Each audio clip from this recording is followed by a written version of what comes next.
Pilipinas, magandang araw po sa inyo. Luzon, Visayas at Mindanao at sa mga ka-coffee natin abroad, magandang araw po sa inyo. Napanood ko itong video at binabanatan yung kaibigan ko.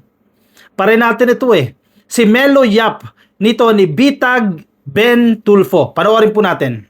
Tayo maglokohan. O, yung dalawa ng kulokoy dyan, sige, kayong dalawang kulokoy ng mga senador, mag-hire kayo ng inyong mga vlogger para tirahin ako. Babalikan ko kayo. Makinig kayong dalawa, ha? Makinig kayong dalawa.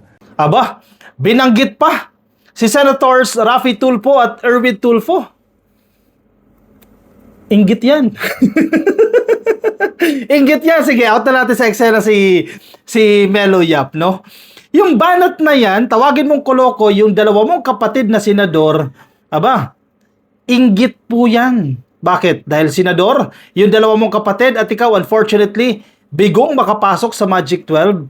Aba, inggit po yan. Or baka naman, ginagamit lang ni Bitag Tulfo itong dalawa niyang kapatid para maging prominente, para maging relevant. Kasi kung isipin mo, no, mas matanda ako sa inyo. Bakit mas nauna pa? O bakit mas sikat pa kayo sa akin? Mas matanda ako sa inyo. Supposedly ako muna. Bakit kayo nandiyan? Kumbaga mas mahaba pa yung oras ninyo sa mundo. Bakit kayo nauna nandiyan kayo sa Senado? Sir, it doesn't work that way. Mas gusto ng tao itong dalawa na to, kaya sila nahalal sa pagkasenador.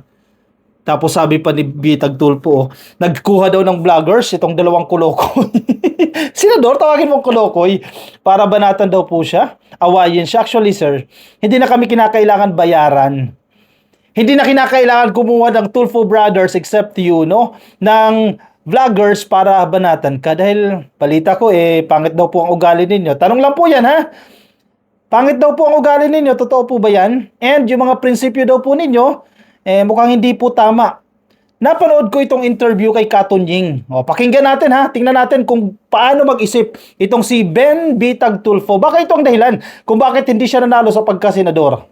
Kung ang isang congressman tumanggap ng SOP mula sa isang project, say 10% or 15% or 20% of the total project cost, pero sasabihin niya, ito naman ay pinantutulong ko sa mga constituents ko. May nagpapakasal, may nagpapabinyag, mayroong nagpapalibing, at kung ano-ano pang tulong. Is that fine with you? Parang you're saying the means justify the ends. Yes. Okay. As long as wag mababo yung proyekto, as long as kalidad yung proyekto, happy yung tao, it's okay for you to get that kind of commission SOP. But do not make that a source of corruption. And don't get used to it. It just comes as parang perks na lang. But make sure you're beholden to the people. Sir, basic yan. Bali-baliktarin mo man. Bawal po yan. Diyan nga nakulong si Marcoleta, bawal pong tumanggap ng kickback, ng regalo, ng donasyon kung ikaw po ay opisyal ng gobyerno. Presidential Decree number 46, panahon pa po ni Marcos Sr. yan. Ipinagbabawal po ang pagtanggap ng regalo, donasyon ng government official sa kahit na anuman pong okasyon. Remember, si Mike Defensor at si Marcoleta nakulong dyan dahil tumanggap ng donasyon habang hindi campaign period mula sa pribadong individual. At isa pa, sige, kasi may condition siya, as long as hindi raw po maapektuhan yung proyekto, pwede kang tumanggap ng kickback. Imposibleng mangyari po yan. Halimbawa, 30% kickback. Kung ang budget ay 100 million, ibinigay sa iyo ang 30%. That's 30 million pesos. So 70 million pesos na lang po yung kinakailangan gastusin.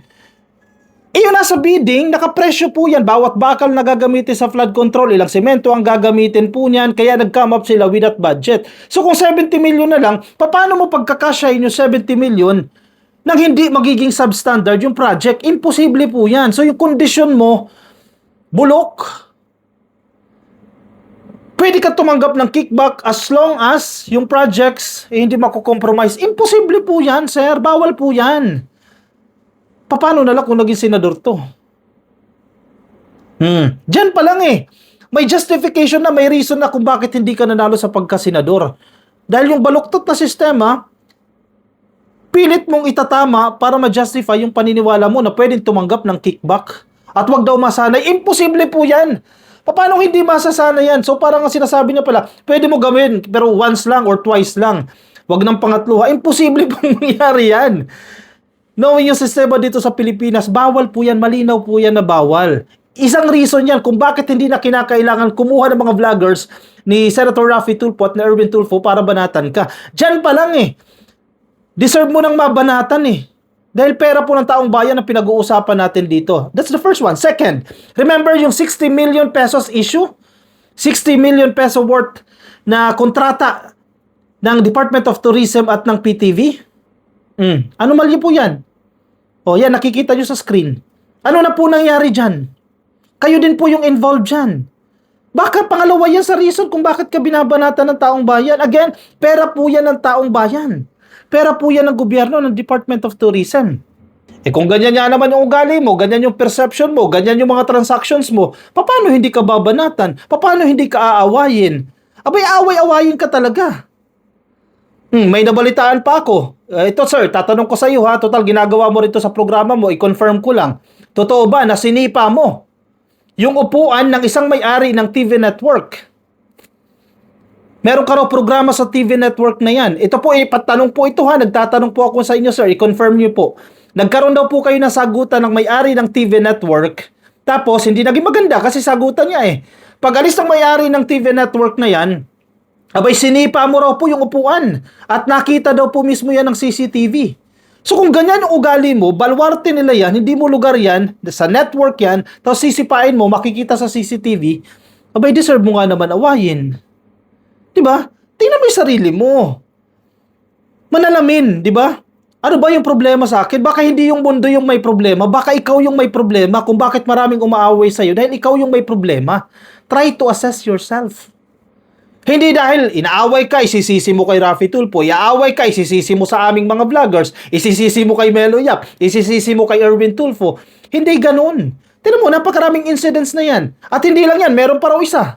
Ito, patanong ulit ito, sir, ha? Tanong ko lang po sa inyo, i-confirm nyo lang po. Yung dati mo raw publisher, yung dati mong employer, sinibak ka. Sinibak ka raw. Hindi ko lang alam kung totoo ito, ha? Tanong po ito para i-confirm ninyo. Dahil, nahuli daw po kayo sa inyong mga side rackets. Masama ba yung side rackets? Depende. Ang sabi doon sa nabasa ko, allegedly, ginamit daw po itong publisher na ito, itong newspaper na to para sa side racket. At nang nahuli na, ay gusto niya raw pong banatan pa itong publisher na to, yung may-ari, at gusto i-publish yung column ninyo kung saan binabanatan mo yung publisher at yung may-ari sa sarili niyang newspaper. Ako, hindi ako naniniwala dito. Pero totoo ba yan, sir? Pero sa mga nangyayari ngayon, mukhang napapaisip ka, baka totoo nga, baka ganyan niya talaga ang ugali niya. Kaya maraming umaaway po sa kanya. Di natin alam. Kayo, sir, makaka-confirm kayo niyan. Totoo po ba yan? Itong sitwasyon na to na halos lahat inaaway mo, no? Maging kapatid mo, parang Amy Marcos yung style mo dito, no? Aawayin mo yung dalawa mong kapatid na senador, kung inggit man yan, o kung ano man yan, or gusto mong gamitin yung mga kapatid mo para sumikat, etc. Aawayin mo na lahat. Baka dumating po yung punto na yung mismong sarili mo na, awayin mo na. Magigilty ka na sa sarili mo. Ano bang mali sa akin? Bakit lahat sila inaaway ko? Sino ba ang may problema? Ang mundo ba ang may problema o ako ang may problema? Kasi kung titingnan natin sa wider lens, sir, mukhang kayo po yung may problema at dapat yung pong ayusin yan.